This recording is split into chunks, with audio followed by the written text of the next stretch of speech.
Okay, we'll get started. I think it's 2:30. I want to thank you, the press, for coming and reporting this, getting it out to the public. It helped out quite a bit. But this is not the outcome that we expected. We discovered Liam King's body at 10:15 this morning in a pond located approximately 1/10 of a mile from where he was staying at.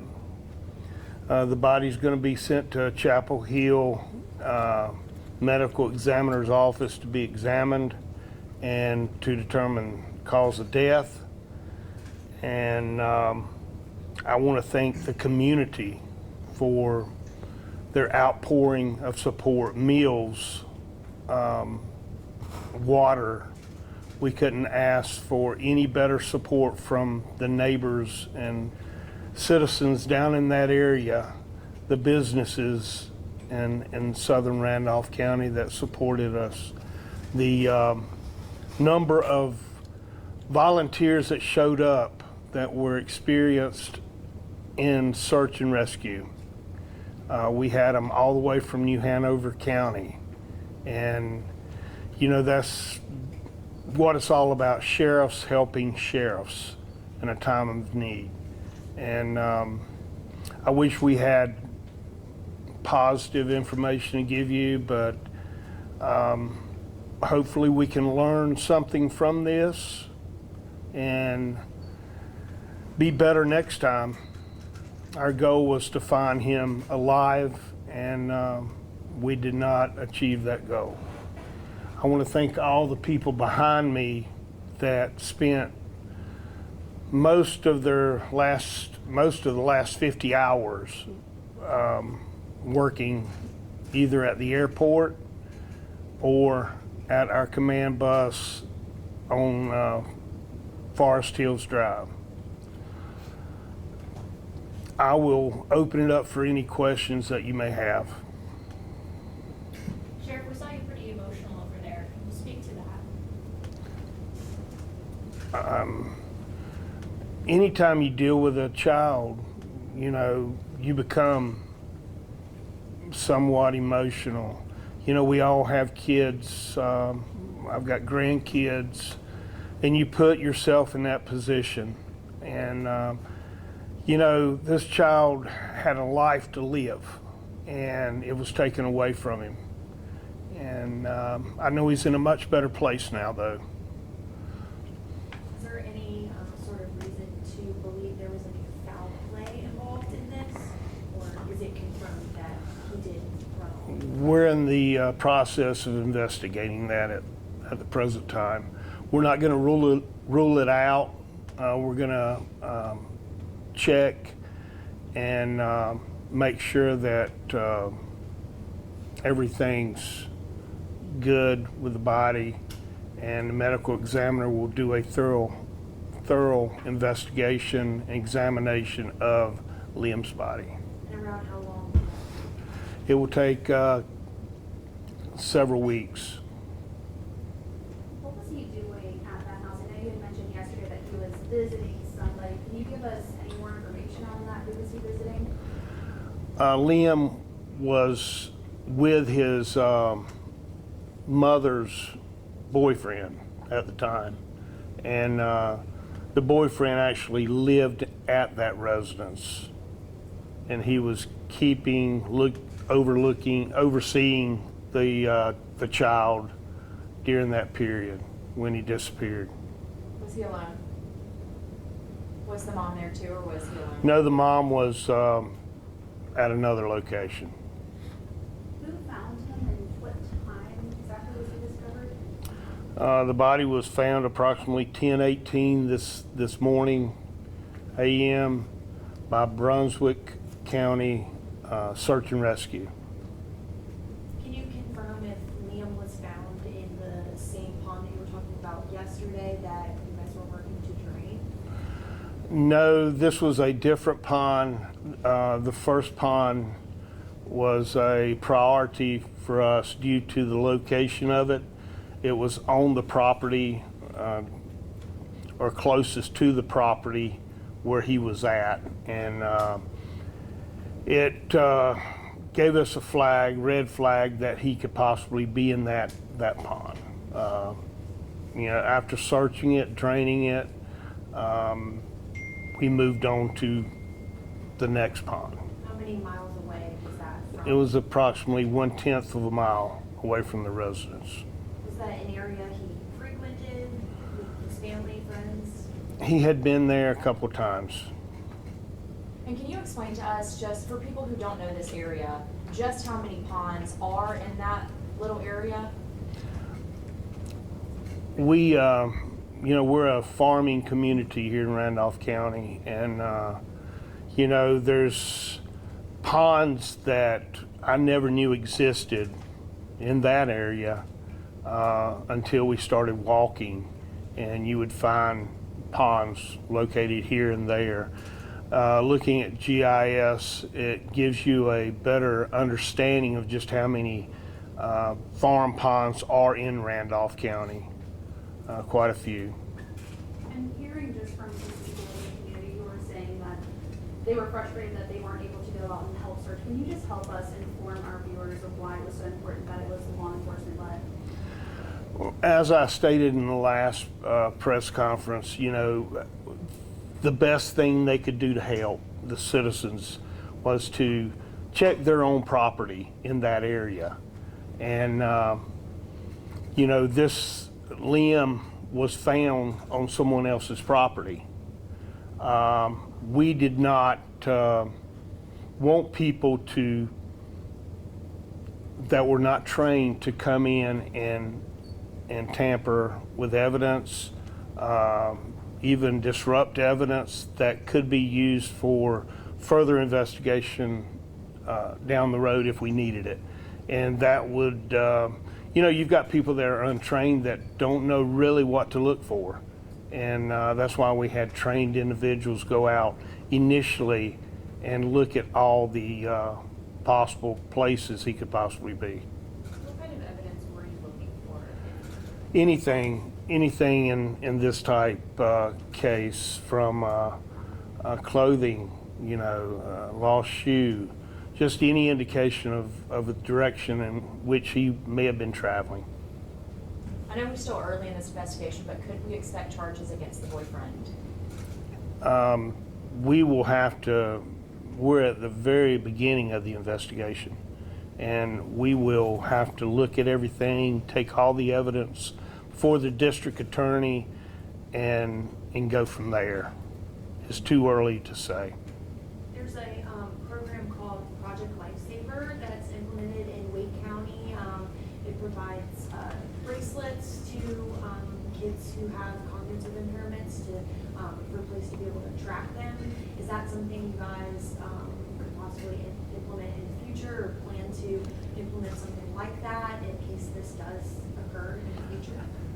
That would be very helpful to us. We have that same program with dementia patients here in Randolph County, and it would be very helpful. It would lead us straight to that person.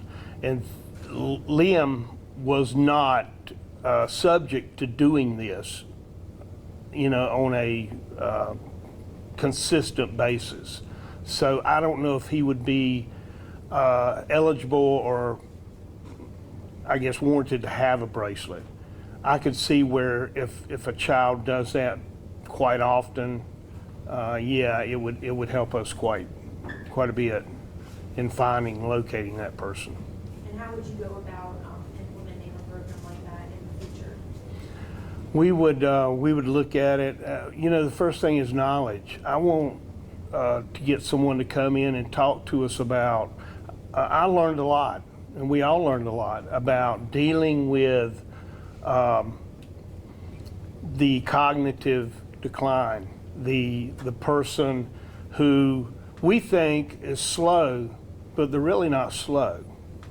They're smart, and we want to learn as much as we possibly can about the condition he had. And there's a program that is circulating in the state of North Carolina now that offers that, and we're talking neighboring sheriffs about having that program come to us and where we could sit down and learn more about autism. Do you know which parent was the primary caretaker for Liam? I do not know. Do you know if his father is involved in any way in his life? Or was he? I think he is, yes. Have you spoken to the family? How are they doing? They're, tore up. As you might could imagine, the mother is, she was out there every minute of that search time, and she's doing as any mother would do, coping with it minute by minute. And just pray for her, pray for the family, and pray for these people behind me. They're the ones that pulled him out of the pond. They're the ones that had to put aside their normal daily activity of being with their family to deal with this. They're the heroes that I look up to each and every day. Was he found on the edge of the pond or within the pond? It was near the edge, and we had checked that pond before initially, and there was nothing. We did not locate the body. That was my next question, actually, was there any evidence that maybe he had been wandering around these past few days and then just ended up there, or did it seem like maybe he had been there the whole time? Well, it appeared to our investigators that he went to the first pond that we tracked him with GPS, the phone ping. It showed that he was at that pond, and then went down a main logging road, and that logging road ended up at this pond. And that was a tenth of a mile from the house, approximately 700 feet, maybe a little over. So you're saying he had a phone on his person? He had a phone, but it did not operate a lot of the times. We did try to use it, the technology that we have to ping his location, and we utilized that to put us at the first pond. That's why that first pond was very important for us to look at and search. So to clear up some confusion with some people who obviously are not here and doing the investigation online, whenever you learned of his disappearance, you saw the GPS where he was located, you started at the pond, correct? We started in the house where he originally was, and we searched every bit, and then we continued outside and did a perimeter search of the outside, and it led us to the pond. Do you have a final message for our viewers? No, I just want to say that thank you for your support, Randolph County citizens. They're the best, and I want to thank these men and women behind me for putting their family to the side and going to help someone else's family. That's what it's all about. And, just continue to pray for the King family because they will need it. Can I ask you, you mentioned that it was Brunswick County. Of course, they're coastal county, they're not close to here. Was there something about the expertise or the technology that brought to that helped lead to that discovery? No, I don't think it had anything to do with the expertise. That was their next area to search. And, I think anybody trained in search and rescue would have found the body. Can you confirm, was the mom, boyfriend, and the father of Liam a part of the search efforts, and were there any other family members who came out? We communicated with them throughout the search. But as far as them participating in it, no. And he did not have a history of wandering away. No. Okay, do you know what the boyfriend was doing at the time that he left the house? That will be part of our investigation. Can you share more just about, I know we talked about this a little bit yesterday, but just curious about the other jurisdictions that came in, what kind of resources they were able to bring in? I know there were some dive teams, different things like that. Can you just kind of elaborate on that? We had technology from drones, airplanes. We had SBI airplane. We had our airplane that we have. We have helicopters. Highway Patrol had their helicopter. Brunswick County brought their helicopter. We had infrared sonar for underwater rescue. And dive teams from all around the state, search and rescue teams. And is there anything else major? But we had an outpouring of support. And, you know, my phone is loaded with messages wanting to come and help. And, you know, when something bad happens in a community such as this, it brings the community together. You know, going out and trying to help this family with their problem, and that's what it's all about. Do you know what time he actually went missing to when you got the call that he had been missing? That's still in the investigation phase of it. Talk about lessons learned. I know a lot of people and resources came in.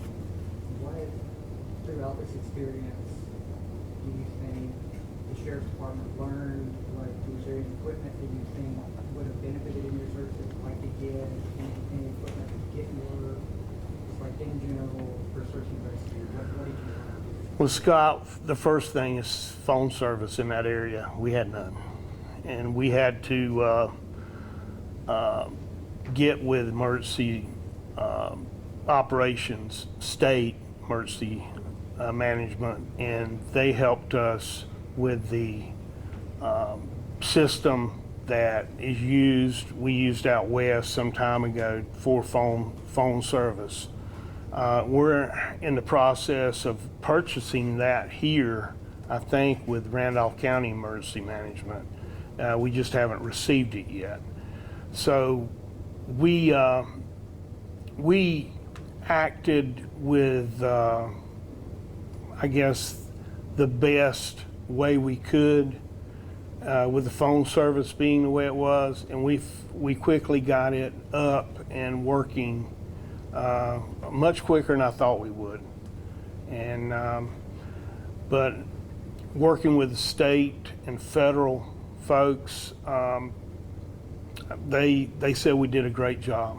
You know, we don't do this but once every 4 or 5 years, and it seemed like we didn't have any bad critiques from it, other than not locating Liam before he went to the pond.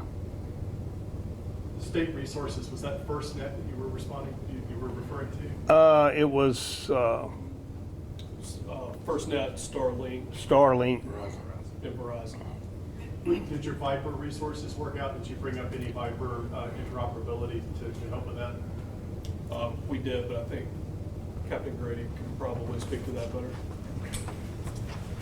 Evan Grady, Randolph County Emergency Management. So we did bring in a specialist that is trained through the state North Carolina Emergency Management System to help deal with communication issues, failures, shortcomings. So he, through Chatham County, brought some equipment, a trailer, some cellular data equipment, and Starlink equipment to boast what we could in that vicinity. As the sheriff said, the site presented a lot of issues with connectivity, and we did the best we can by bringing in that resource. Emergency management, our goal is to bring in resources that we don't have currently or that we need and other mutual aid departments or other state agencies might have So the liaison is the emergency management, working closely with the sheriff's office, helping to identify needs of the responders on scene and getting those here as quickly as possible. That was very effective in this case, from manpower to equipment to food. The process worked very well. Sheriff, you mentioned the emotional side of this, and I'm just wondering what kind of support is available for those responders and volunteers who kind of invested themselves emotionally in this and had this unfortunately tragic outcome. Yeah. Back in 2018, when I started as a sheriff here, we started a peer support team, which is a group of individuals that are trained and also work alongside you day to day, that can counsel you, that can look and see if there's any inconsistencies with your behavior after seeing something like this or experiencing something like this. So we're here helping each other, and that will continue throughout the next year, I'm sure. This is one of the longest search and rescues we've ever had here in Randolph County. Do we think that he would have been found sooner if the service was better out there, since he did have the phone on him? Do we know if that was like an issue with locating him? No, I don't think the phone service played a huge part. We were there, we would have done, even if we had grade A phone service, we would have done what we did initially. And I don't think it would play a part, no. Just to get some clarification, had that pond that he was found in, had that already been searched? Yes, it had. We had went around it and used sticks along the side, and we did not locate the body.